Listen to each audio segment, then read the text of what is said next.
你没听刚才说朝中有人私通外敌吗？朕能不担忧吗？谁那么斗胆？快告诉六郎，六郎绝对不会放过他。朕怀疑是阿瞒。郡王爷，皇上不用担心，五郎六郎替你解决这件事情。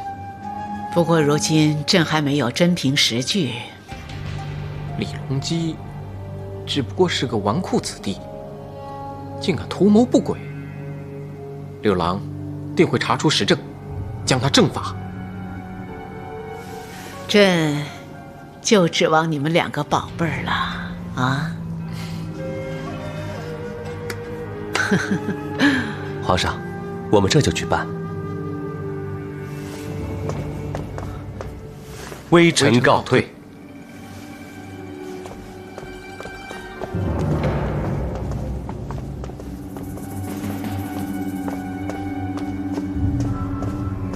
皇上，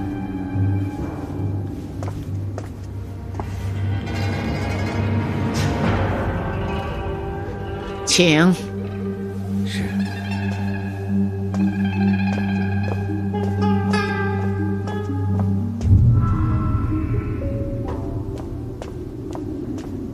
阿瞒向皇祖母请安。你为何还留在这儿？阿瞒担心您的安危。飞骑大将军的职责就是拱卫城门，保护皇上。如今领兵外出，万一宫中有什么事发生，阿瞒实在放心不下。难得阿瞒有如此孝心，朝中对朕虎视眈眈的大有人在，担心朕的人，恐怕就只有你一个了。谁敢对皇祖母不利，阿瞒绝对不会轻饶他的。近日五郎六郎假托朕之名义暗中调动兵马，而现在飞骑大将军又要领兵外出，只怕他们俩都深受皇恩，如果敢有所图谋，阿瞒定当为皇祖母排忧解难，除去大患。那阿瞒就要替朕分忧了。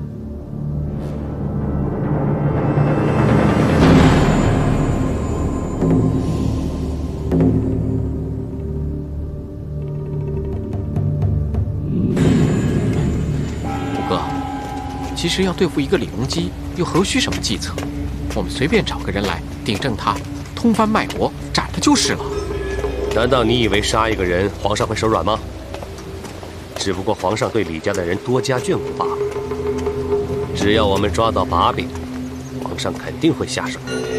抓到把柄，这可真是有点棘手了。月秀姑姑的事，通知她的家人了吗？通知了。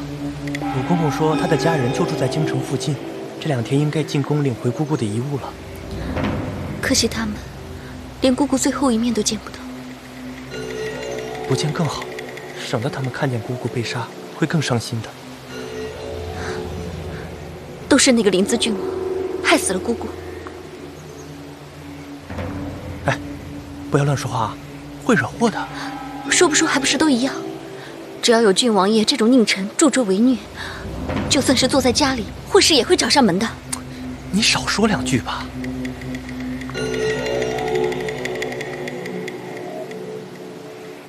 母皇竟然要你对付二张。其实就算不是二张，还是有人会趁机发难的。只不过这次二张做的更过分。可是二张是母皇的男宠啊，他真让你对付他们2个吗？我想皇祖母最重视的，无非就是他所拥有的皇座。如果有谁胆敢意图染指，即便就算是二张，恐怕也得死。爹，依我看，这次如果我们可以建立功勋，不但可以让皇祖母知道我们的能力，还可以在朝中树立我们的威信，有利于日后为争取继承大统奠定基础啊。龙阶啊，爹跟你说过，锋芒毕露只会惹火烧身，你千万要想清楚啊。爹，您放心，这件事情还是自有分寸。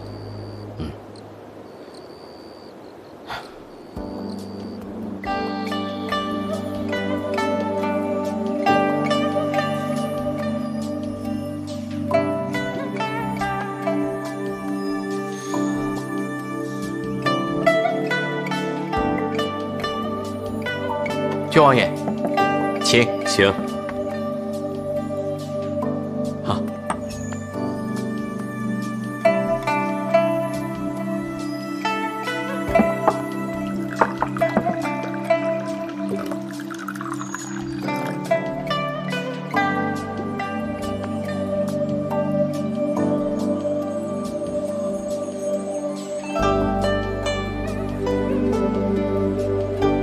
郡王爷，臣等敬您一杯。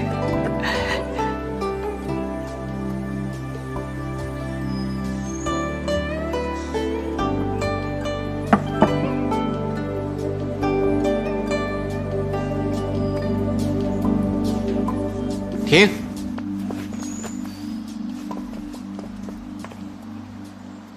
郡王爷，虽然我们兄弟俩跟郡王爷同在一殿为臣，却很少有机会能坐下来把酒言欢。素闻郡王爷吃喝玩乐无不精通，所以我们兄弟俩特意设宴，希望能够增进彼此的感情。二位国公爷实在是太客气了。一直以来，龙姬都希望可以跟国公爷亲近，只是没有机会。好，太好了，果然是英雄惜英雄啊！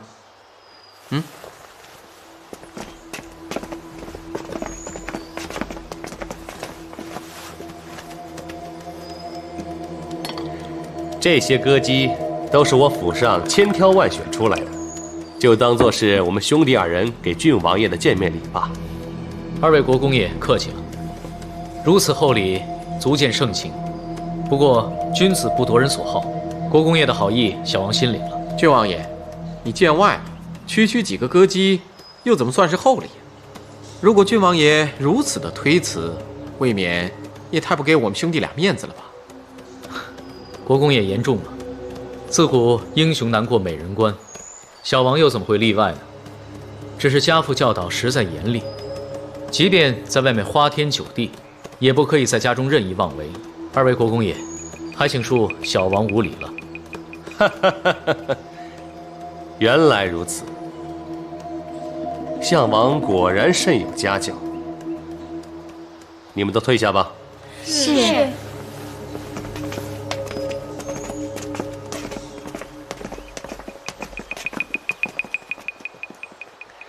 说到底，这些歌姬的确是难登大雅之堂。既然如此，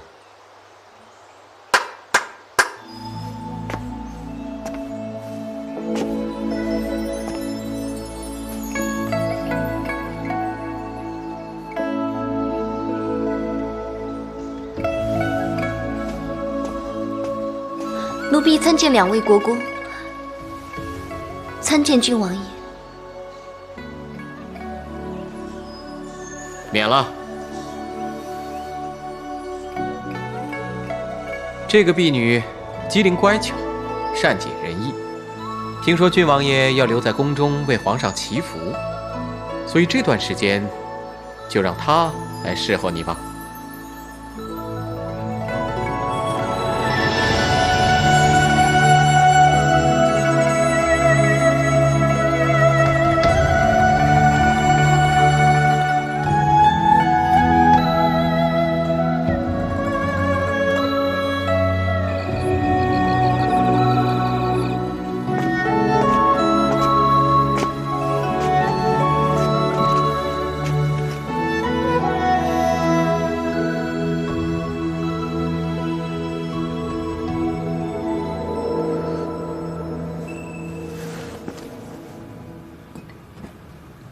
你在凤臣府中待了多久？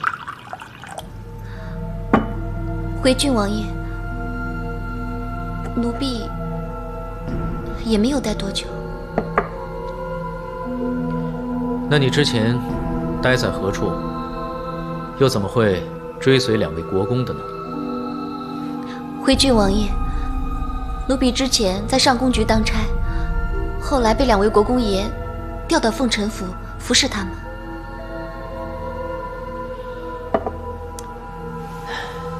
由上宫局调到凤臣府，也算是飞上枝头了吧？看来，一定是你的某些才能，让张国公对你另眼相看了。没有。对了，张灵珍张公子他还好吗？我也有些时候没有去探望他了。奴婢没有见过张公子。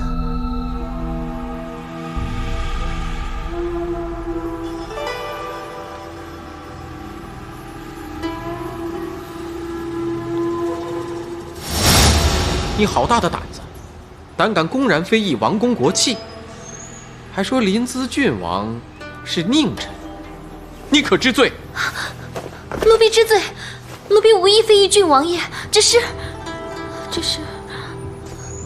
别怕，别怕，本宫并无怪罪之意。更何况你说的，并不一定是你的心里话。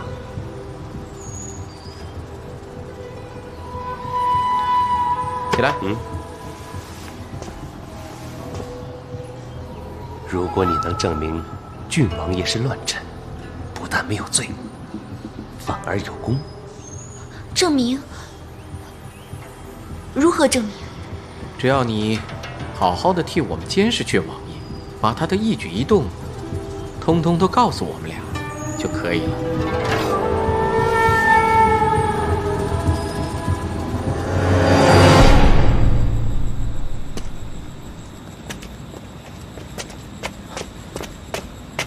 属下见过三公子，情况如何？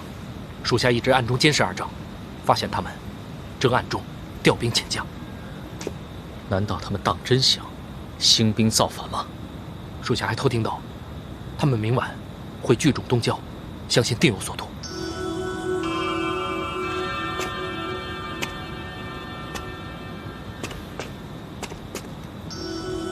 如今我正被人监视着，说话需慎放，隔墙有耳。公子所说的，是不是伺候公子的婢女？我本来已经拒绝了二张送给我的歌姬，可他们不肯罢休。为了避免跟他们闹僵了，我唯有介绍了他们派来的那个宫女。哼，他们这是明摆着要监视公子。难道他们已经知道三公子奉了皇上之命要对付他们？宫中是没有秘密的，他们就算知道了也不奇怪。可奇怪的是，本来我以为那个宫女应该是他们的心腹，可谁知道她就连居于凤臣府中的张灵珍也没见过，似乎跟二张并没有什么关系。可是，如此重要的事情，他们不会随便派一个人来的，除非另有所图。我看他们就是另有所图。那个宫女只是个幌子，这样我会有所顾忌，以便他们在暗中实施阴谋。既然如此，三公子是怎么打算的？你马上给我调动府中兵马，静候召唤，随时准备围攻凤臣府。是。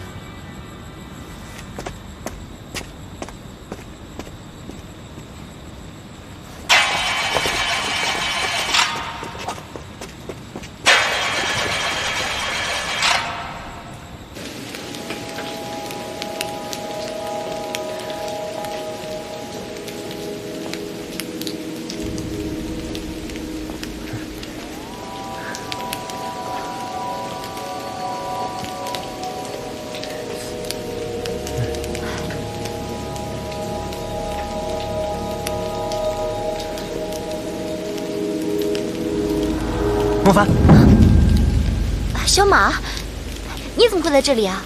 哦，我去送东西。哎，我看你神不守舍的，你没事吧？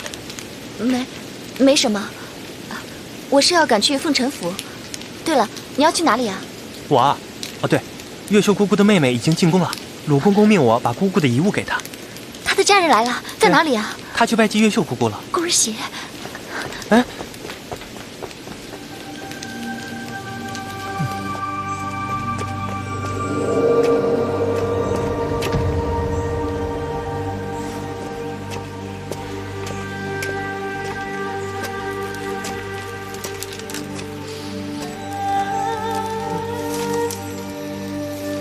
对不起，小王迫于无奈，害死了月秀姑姑，实在难辞其咎。我知道，无论我有什么理由，也不能洗刷小王的罪孽。不过，如果你有什么要求，只要我力所能及，一定会帮你完成心愿，就当是小王的一点补偿。姐姐去的时候痛苦吗？她还没来得及反应，就已经去了。那就好。我姐姐她最怕痛苦了。当年她就是因为挨不了饿，才跑进来当宫女的。当年黄河泛滥，年纪还小的姐姐抱着我，背着弟弟，一步一跺逃难到了京城。真是很苦的日子啊！为了让我们不再挨饿，她才决定进宫，当了宫女。几十年过去了，姐姐到死的时候不用再痛苦，也就足够了。如果你希望她能回乡归葬，我可以向皇上请求。不必了，这里早已是她的故乡了。姐姐能在这里过了数十年的太平日子，上天也算对她不薄了。郡王爷，你也无需过于自责。宫中一向身不由己，生死都是由不得人的。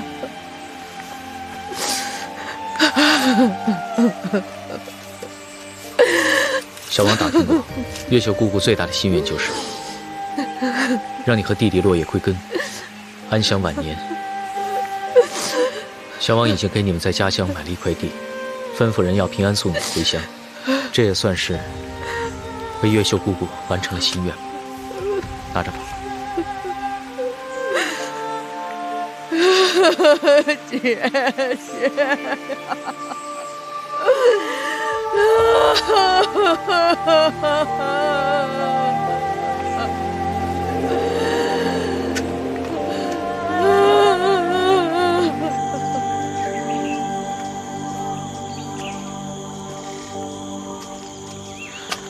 看来郡王爷也算是个性情中人，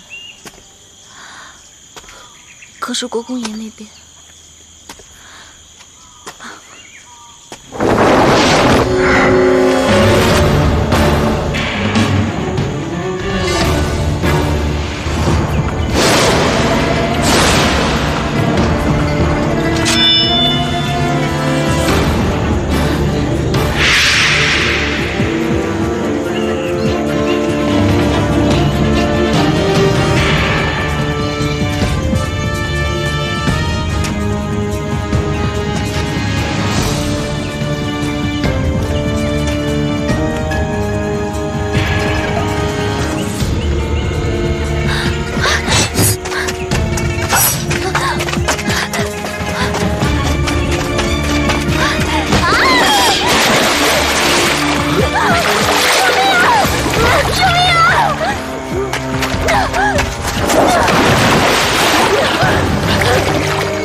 郡王爷，你怎么会在这儿？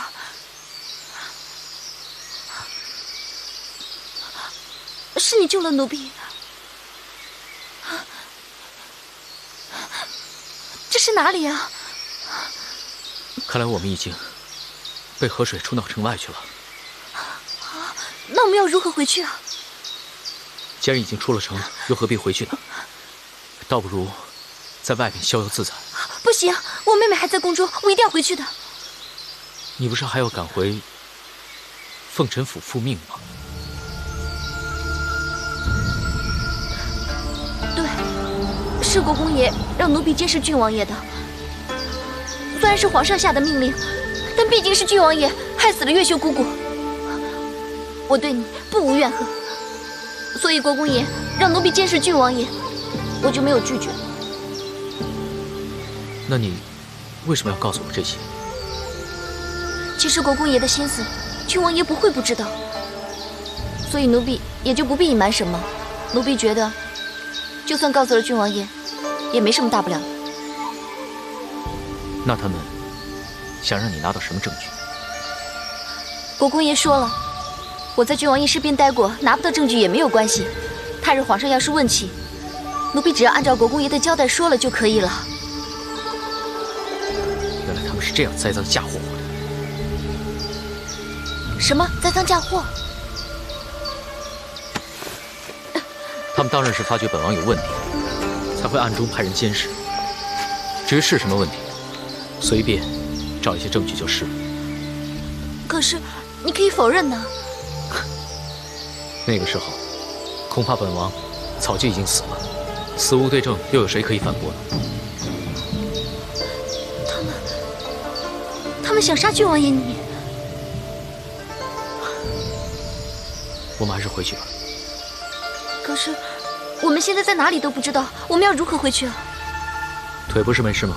我们只能靠双腿走回去了。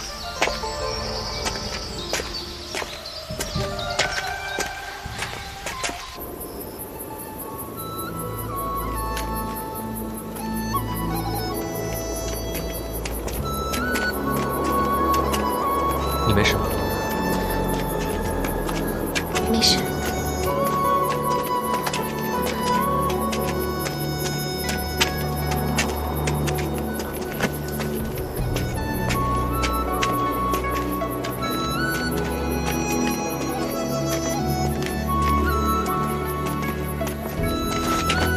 孟凡，孟凡，你怎么了？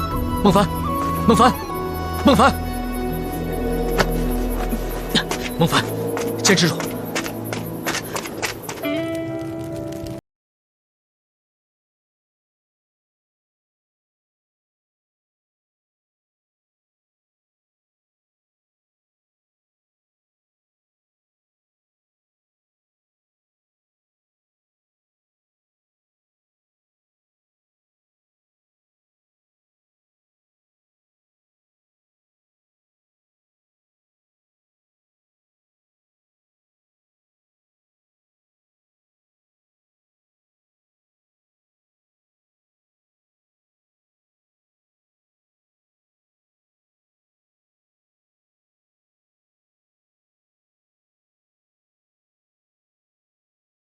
你饿了？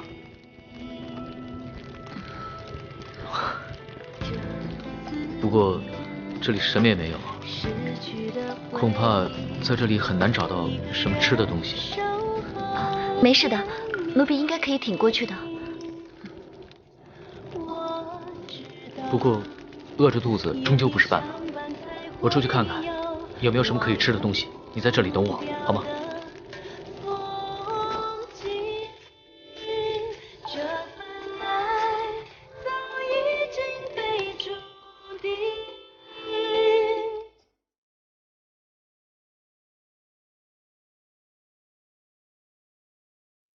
梦境中，却是你含泪鼓励的声音，要多久才甜蜜？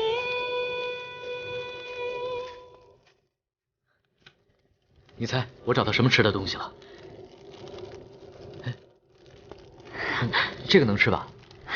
红薯，我最喜欢吃这个了。怎么，你喜欢吃这个？很好吃。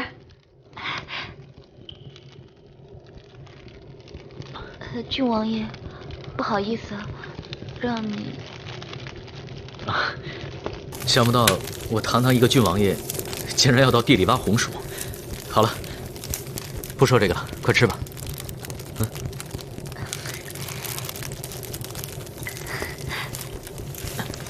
哎，啊，等一下，要这样。哎，这烤熟了呢，才会更好吃。哦。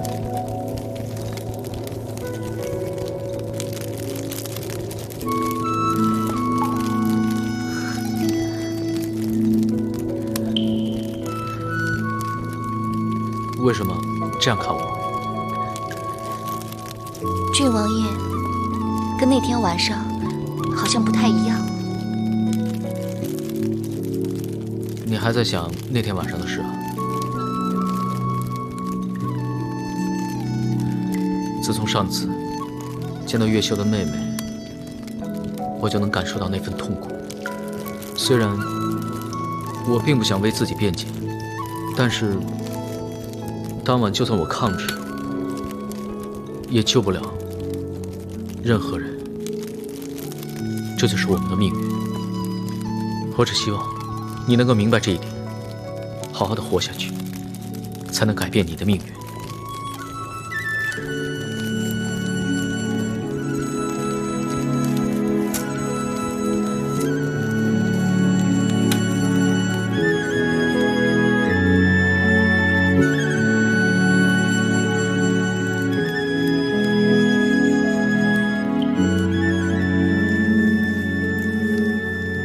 可以吃了吗？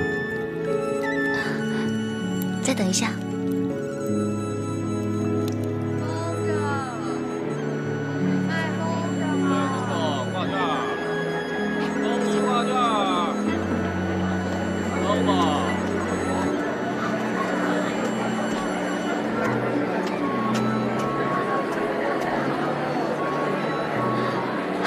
回来了，我们终于回来了。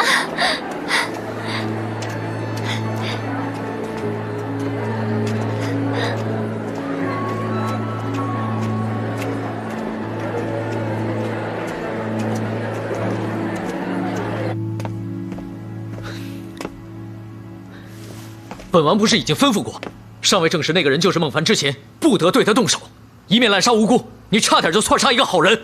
属下知罪。不过属下以为，这里只有孟凡一个外人，除了他，别无他人。我是为了不让秘密泄露，所以属下才……算了，起来吧。谢三公子。事实上，你这么做并没有错。那个人就是孟凡，不过本王已经跟他谈过了，无需再防备他了。三公子，他可信吗？他不过只是二张的一颗棋子，就算没有他，二张依然会对付我的。既然如此，我们为何不先下手为强？他们那里有什么异动？他们早已聚兵东郊，但是尚未有所行动。那既然现在都已经布置妥当了，他们为什么还不行动呢？凤城府内情况如何？他们不但夜夜笙歌，就连大白天也大宴群臣，寻欢作乐。龙基，爹知道你有宏图大志，不过你要知道，锋芒毕露，只会惹祸烧身。你千万要想清楚啊！下我的命令，立刻解散兵马。为什么？如今根本就看不清楚他们的动向，如果贸然行事的话，只会招致意想不到的意外，一招不慎，满盘皆输。还是先行忍耐一下，等待时机。万一他们当真出兵，那我要立刻进宫面见皇上，一定会有解决的办法。何况皇祖母的病情反复，也十分的令人担心呢。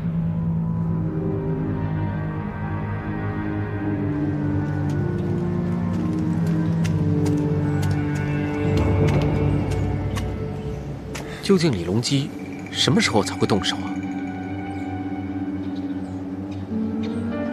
我们故意派孟凡去监视他，并且调动兵马去东郊。他不会不知道的。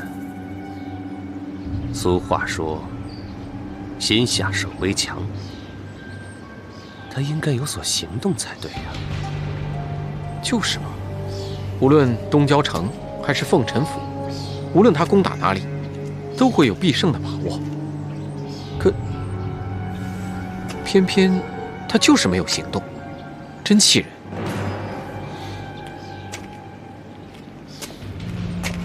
难道是他已经看穿了我们的计策？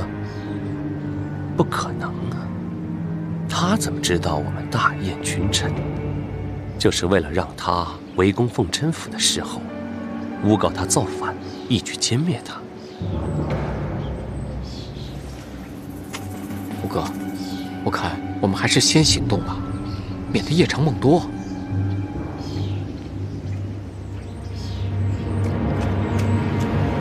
启禀国公爷，杜公公求见。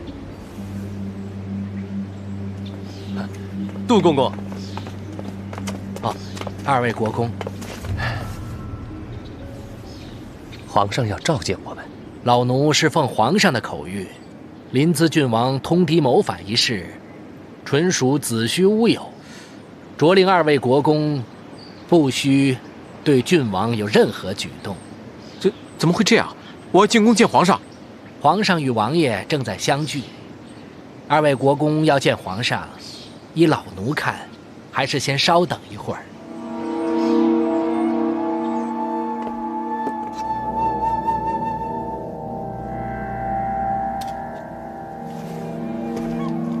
孙儿无能，查不出2位张国公谋反的罪证，恳请皇祖母责罚。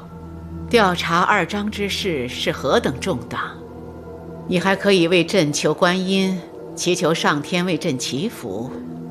再重大的事情，也比不上皇祖母的身体。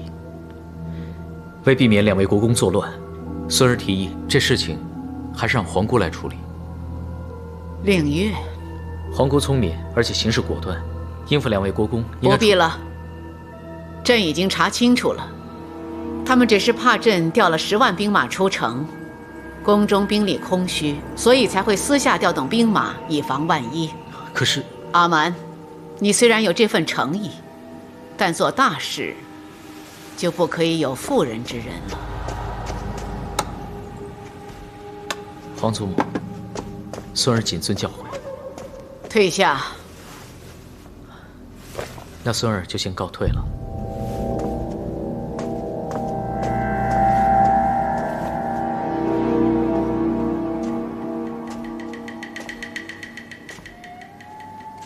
郡王爷对皇上的孝心看来不假。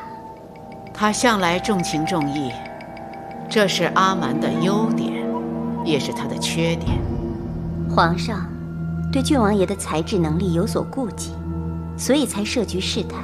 可是到头来，为何如此轻易放过呢？朕想知道他的能力，却也想知道他有没有夺帝位之心。难道皇上认为他没有这个意图？朕还没有确定。朕确定了另一件事，就算他有夺帝之心，也无夺帝之力。所以皇上是认为，郡王爷如果做不到心狠手辣，在这场争斗中肯定是赢不了。所以，不管他是否有此意图，也不足为患。但愿他有自知之明，不会卷入这场风暴里面，否则自取其亡。到时候也怨不得朕了。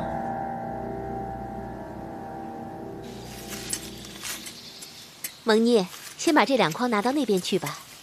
好。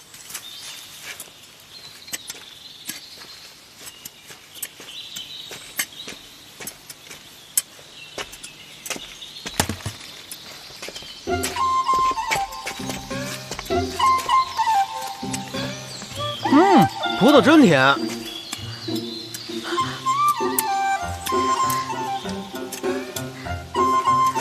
喂，这些葡萄你不可以吃的，这是给各位嫔妃准备的瓜果，你不可以吃的。这些不能吃吗？可我已经吃了。吃了不但你要受罚，我也会受罚。怎么办？怎么办？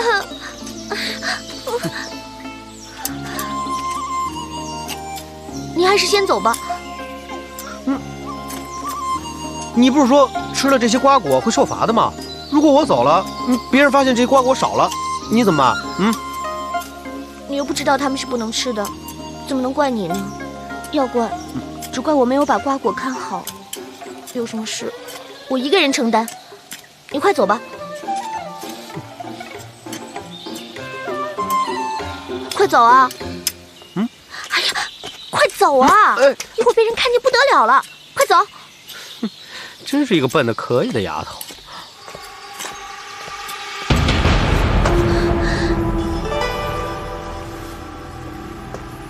送给嫔妃的瓜果，是不是你给偷吃了？不是奴婢吃的。那为何少了呢？给我说清楚。是一个过路的，给吃了。宫中之内，岂有过路闲人？他是什么人？我也不知道啊，我就把那些瓜果放在那边，只一眼没看到的功夫，就让他给吃了。那你为什么不大声呼叫，好等人来把他抓住？这都是我的错，是我没看管好那些瓜果，所以你就放了他，自己承担一切了。也许你是心地善良，也许那只能说你是真的笨。不管如何，丢了宫中的东西就得受罚。给我到外面去，跪到天亮。是，大人。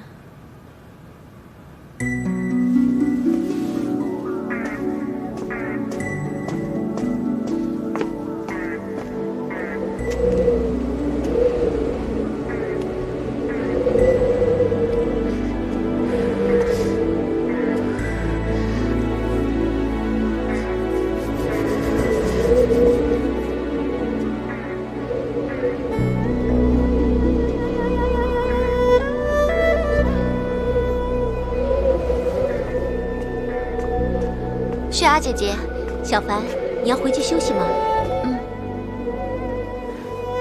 那丫头做错事了吗？她跟从前的你一样笨。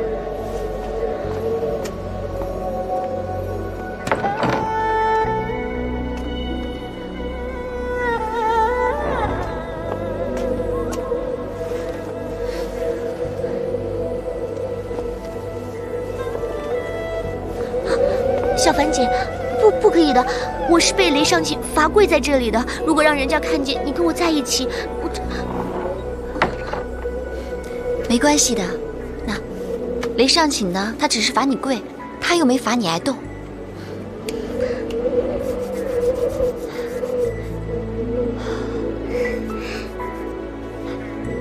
怎么样，好点了吗？不过宫中真冷啊。宫里头天气冷，但是人情更。对，一看雷上寝那张冷脸就知道。傻丫头，你遇上他是你的福气。雷上寝呢，他一向都是面冷心热。当初我犯了事儿啊，他把我赶出上寝局，后来我才知道，他其实是为了保护我。如果他当时不是重重的罚了我，那些我得罪的主子，他们一定不会善罢甘休的。原来他是为了你好，可惜我不讨他喜欢，所以我不能在他身边一直跟着他学。但是你就不同了，他呢，现在只是罚你跪，就证明他还是希望你留在他身边。所以啊，你要好好的珍惜，这就是你的福气啊！你呀，不要胡思乱想了，知道吗？蒙念不会辜负小凡姐和雷上寝的一片心意，还有秀雅姐姐的一片好心肠。不过，在这个宫里头，冷心肠的人总比热心肠的多。在这里，不是那么容易活命的。蒙念也不是天真的全然不知，不过外面战火连连，天灾不断。我爹娘就是熬不下去才死掉的。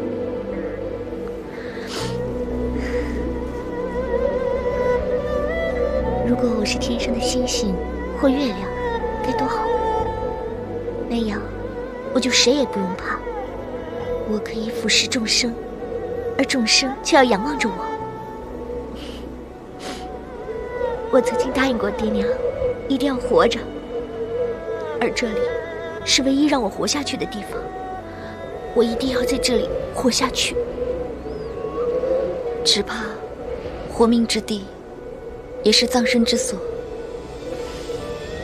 在这宫里，我们做奴婢不是那么容易的，千万不要显露聪明，越是聪明机灵，就越容易没命。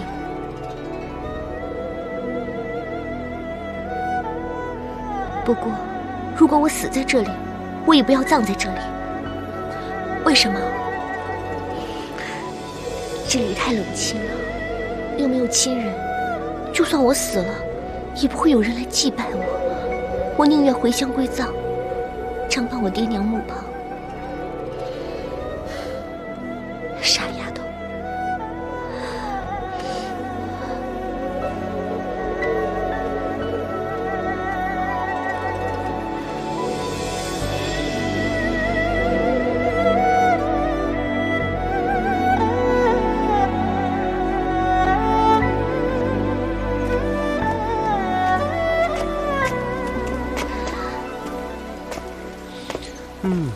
白花配红花，真好看呢。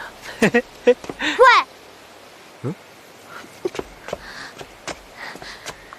你只顾着自己开心，害得我跪了一夜。真的吗？哎，那我扶你吧。来来来，我扶着你走。来，真的，快来，快来！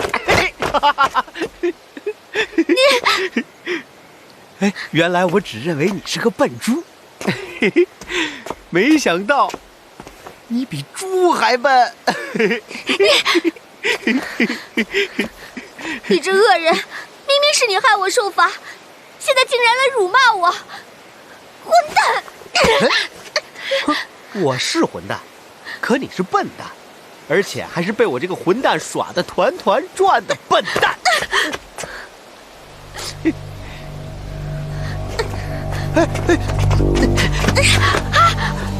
对不起，是我不好，把你害成这样。你打我吧，你往死里打我吧。